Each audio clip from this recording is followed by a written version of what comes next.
Good morning students. जैसा कि आप लोगों को विदित है कि आजकल हमारे भारतवर्ष में एक कोरोना नाम का संक्रमण फैला हुआ है, जिसके कारण पूरे भारतवर्ष में लॉकडाउन हो गया है, जिसके कारण हम घरों से बाहर नहीं निकल सकते हैं। 14 अप्रैल तक हमारे स्कूल भी बंद रहेंगे, तो आप अपने घर में रहिए, सुरक्षित रहिए, किसी के संपर्क में ना आए। कोरोना वायरस से बचने का एक यही तरीका है, बार बार अपने हाथ धोते रहें, सोशल डिस्टेंसिंग बनाए रखें और घर में रहें, सुरक्षित रहें। इस लॉकडाउन के कारण आप लोगों को पता है कि हमारे स्कूल 14 अप्रैल तक बंद रहेंगे, जिसके कारण हमारी पढ़ाई भी डिस्टर्ब हो रही है। तो हम एक छोटा सा प्रयास करते हैं ऑनलाइन स्टडी करने का। आज कक्षा 8वीं के लिए गणित विषय के अध्याय 2 के बारे में हम पढ़ेंगे। प्यारे बच्चों, लॉकडाउन होने से पहले जब हमारी कक्षाएं लगी थी तो हमने अध्याय 1 परमेय संख्याओं के बारे में काफ़ी अच्छे तरीके से पढ़ लिया था। आप लोगों ने परमेय संख्याओं के गुणों के बारे में भी पढ़ा था। दो परमेय संख्याओं को और उनके बीच हम अनगिनत परमेय संख्याएं ज्ञात कर सकते हैं, उसका उन्हें निकालने का तरीका सीखा था। किसी परमेय संख्याओं को संख्या रेखा पर कैसे निरूपित किया जा सकता था, नंबर लाइन पे कैसे उसको दर्शाया जाता था, इसके बारे में पढ़ा था। तो बच्चों, इसी को जारी रखते हुए हम आज अध्याय 2 के बारे में पढ़ेंगे।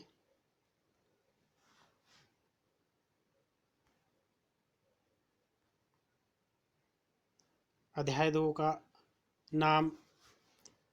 नाम है एक चर वाले रैखिक समीकरण, linear equation in one variable. तो बच्चों, जैसा कि आप लोगों को मैंने पहले भी बताया था कि जब भी कोई अध्याय शुरू होता है उसका क्या नाम है, उसके बारे में आप लोगों को अच्छे तरीके से पता होना चाहिए। तो सबसे पहले हमें पता होना चाहिए कि एक चर वाले रैखिक समीकरण होते क्या हैं। आप लोगों ने कक्षा 7 में बीजीय व्यंजक के बारे में काफ़ी अच्छे तरीके से पढ़ा था। बीजीय व्यंजक यानी अलजेब्रिक एक्सप्रेशन, और जिसके उदाहरण भी यहाँ दिए गए हैं। 2x जमा 4, 5x, 3x जमा 5, ये सारे क्या हैं? अलजेब्रिक एक्सप्रेशन के उदाहरण। एक्स स्क्वायर जमा 1, वाई प्लस वाई स्क्वायर, ये सारे क्या हैं?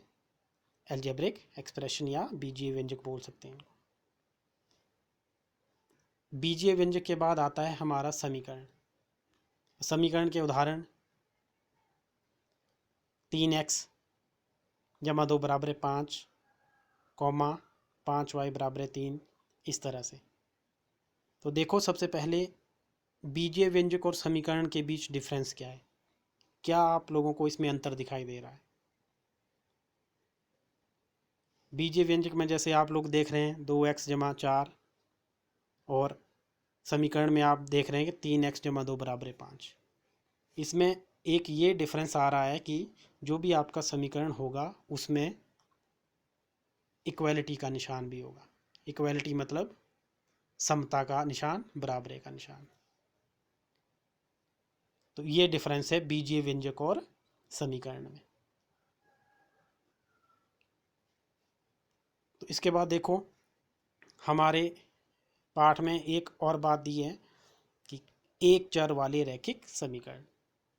समीकरण के बारे में तो हमने पढ़ लिया और बीजीय व्यंजक के बारे में भी पढ़ लिया हमने कि क्या होता है। अब एक चर वाला इसके बारे में भी आप लोगों ने पिछली कक्षाओं में काफ़ी अच्छे तरीके से पढ़ा था। एक चर या वन वेरिएबल बोलते हैं। वेरिएबल का मतलब है कि जो संख्याएं बदल जाती हैं। यहाँ एग्जाम्पल के तौर पर देखते हैं, केवल एक चर हो उन्हें एक चर वाले समीकरण बोलते हैं। एक चर का मतलब है कि एग्जाम्पल देखो, जैसे ऊपर ये एग्जाम्पल दिया था कि 3x = 2 = 5। तो यहाँ देखो x, सिर्फ x ही आप लोगों को दिखाई दे रहा है, मतलब एक चर आप लोगों को दिखाई दे रहा है। तो ये एक चर वाला समीकरण कहलाएगा। अगर इसमें मान लो ऐसे होता कि 3x = y, तो x और y दोनों होते तो दो चर वाला समीकरण हो जाना था। x और y, इसकी जगह कुछ भी, कोई भी अल्फ़ाबेट आप लिख सकते हैं, वर्णमाला का क ख ग कुछ भी आ सकता, जरूरी नहीं है कि x और y। ठीक है, तो ये आप लोगों को पता लग गया होना कि समीकरण और बीजीय व्यंजक में क्या अंतर है, और एक चर वाले समीकरण क्या होते हैं जिसमें केवल एक चर हो। इसके बाद और आता है एक शब्द हमारा रैखिक समीकरण। क्या होते हैं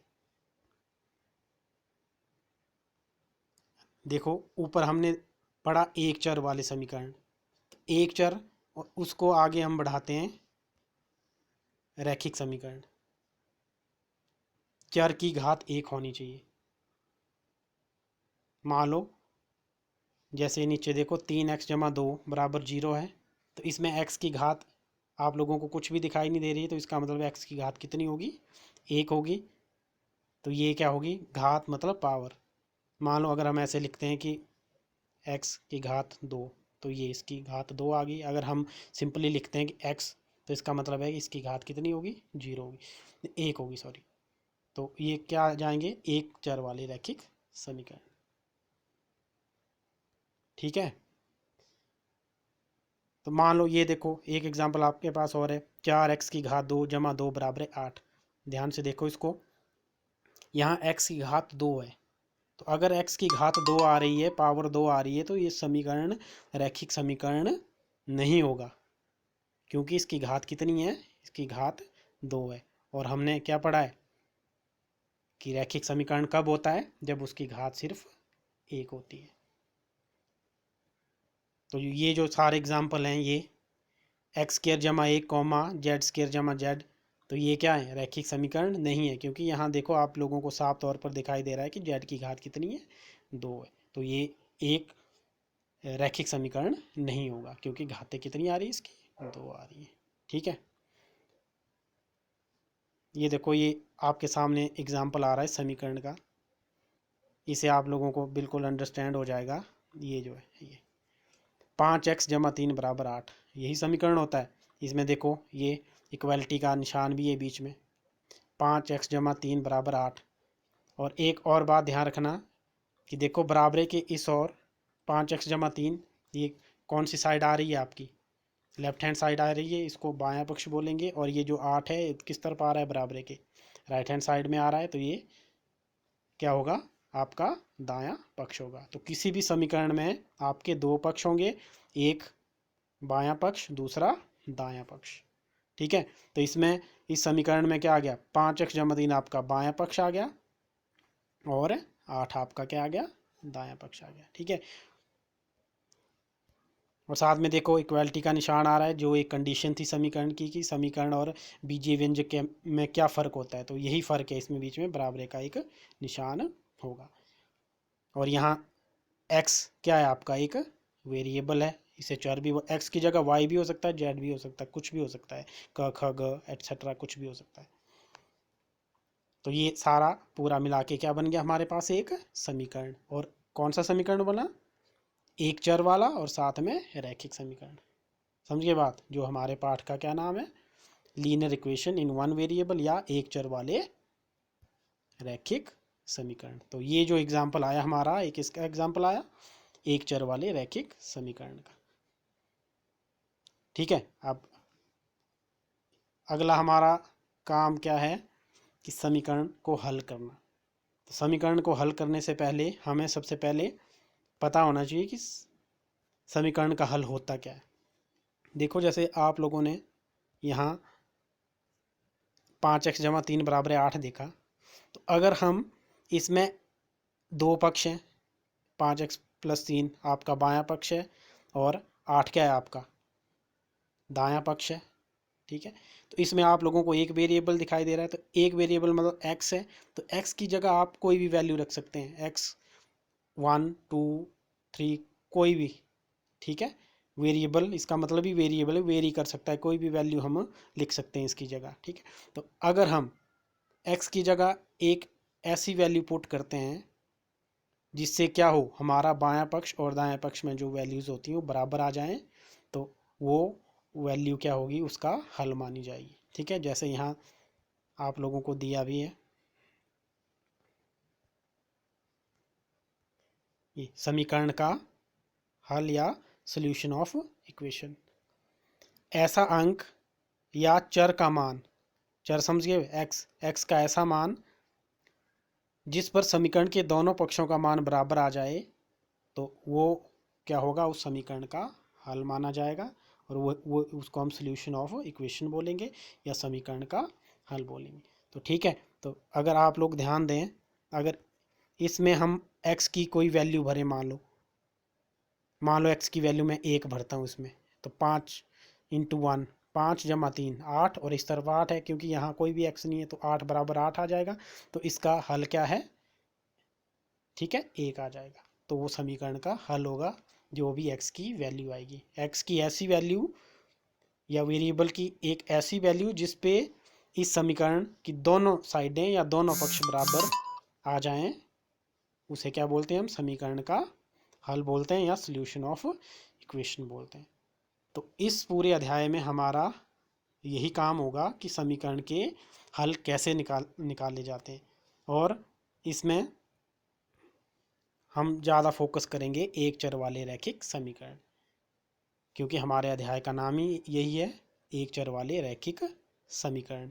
तो जब भी अगली वीडियो में अपलोड करूँगा, उस वीडियो में हम इसके बारे में पढ़ेंगे कि इनका हल कैसे ज्ञात करते हैं। आज तो हमने ये जाना ना कि हल होता क्या है, एक चर वाले रैखिक समीकरण होते क्या हैं, वेरिएबल क्या होता है, कांस्टेंट क्या होता है, चर अचर क्या होता है। ठीक है, तो जब भी अगली वीडियो अपलोड मैं करूँगा, तो अगली वीडियो में हम जानेंगे कि समीकरण के हल कैसे ज्ञात करते हैं। तो आप छोटी सी वीडियो है, थोड़ा सा टाइम देके इसको ज़रूर पढ़ें, और ताकि जब हम इसके सॉल्यूशन निकालें, समीकरण के हल ज्ञात करें, तो आप लोगों को ये मुश्किल नहीं आए, कि आप लोगों को आइडिया होना चाहिए कि बीजीय व्यंजक क्या है, समीकरण होते क्या हैं, एक चर वाले समीकरण क्या होते हैं, और रैखिक समीकरण क्या होते हैं। ठीक है, बायां पक्ष कौन सा होता है, दायां पक्ष कौन सा होता है, और समीकरण के हल। ठीक है, और हल कैसे ज्ञात करते हैं ये हम अगली वीडियो में देखेंगे। तो ज़रूर थोड़ा सा टाइम निकाल के उसको पढ़ने की कोशिश करें। धन्यवाद।